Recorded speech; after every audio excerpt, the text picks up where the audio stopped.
Hi, I'm Bob Bryan with CCA Global University, and I'm here today with David Romano of Romano Consulting, a strategic alliance partner of CCA Global. And David, I'd like to thank you for being here today. Sure, my I'd pleasure. like to talk to you about increasing close rates. In these tough times, what advice do you have for people and how to increase close rates?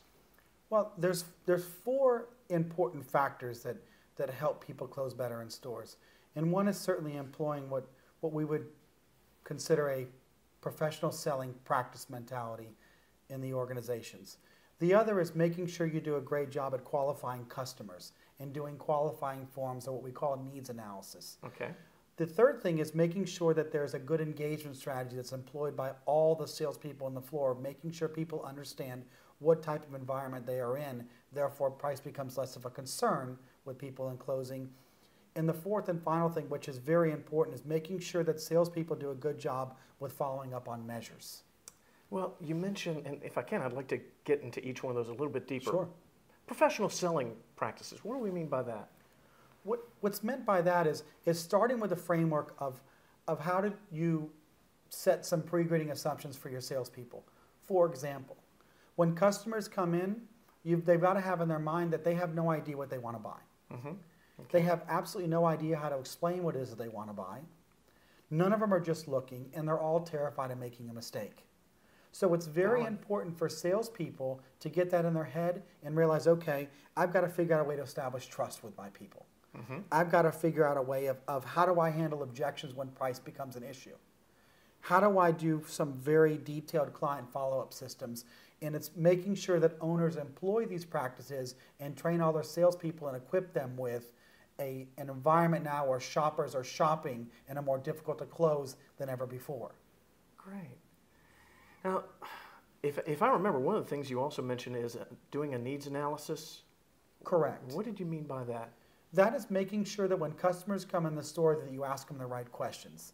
It's asking them before they come into the store, look, behind us, there are about 40,000 products just in carpet. And it took us a good year as salespeople to even understand what we were looking at. So if I can just ask you a few questions before we get started, which is going to be less than 2 minutes, I am positive I'm going to be able to show you the product that's right for you.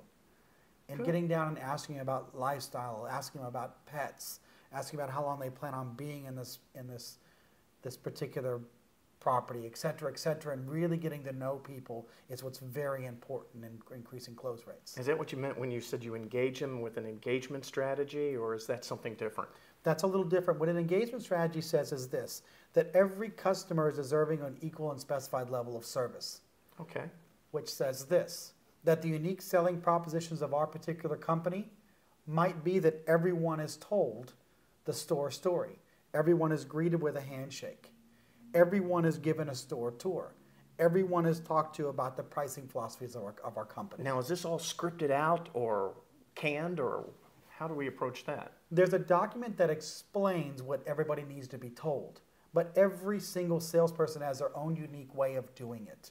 All we ask is that everybody is told the same stuff, that they know when they're in a CCA company what that means, that they're part of the largest buying group in the world, the 7th largest retailer in the United States, the #1 flooring retailer in the United States that has exclusive products, so they realize that they're in the best box built for what they need to buy. And if they don't understand all those things, Bob, the risk in that is it's all price-based. I understand, and that becomes a little bit more difficult.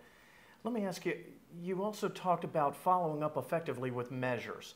So we get things taken care of, the customer has some product ideas, and then we go out and do a measure, and we need to, what do you mean by following up effectively? Well, first of all, the close rate on measures should be north of 80%. So Wow. if you get the ability to go into someone's house and measure it, it should be closed. Okay. And in our experience, the reason that it's not is because it's been poor follow-up. Mm-hmm. Because sometimes people just want to be talked to the second time and the third time, and sometimes they just need a little bit extra motivation to buy.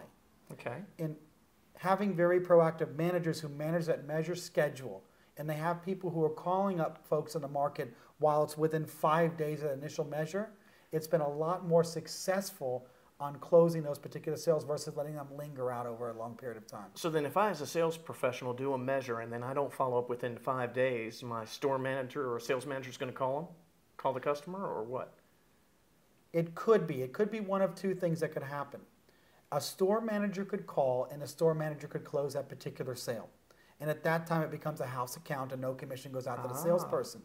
Or what the sales manager can do is they can take those particular measures and they can go back to the people that they feel confident in doing a TO to, and it goes over to them. And when they close it, it becomes their sale. Now, you've mentioned all these things as being ways to increase close rates. Why are these things the things that are so important?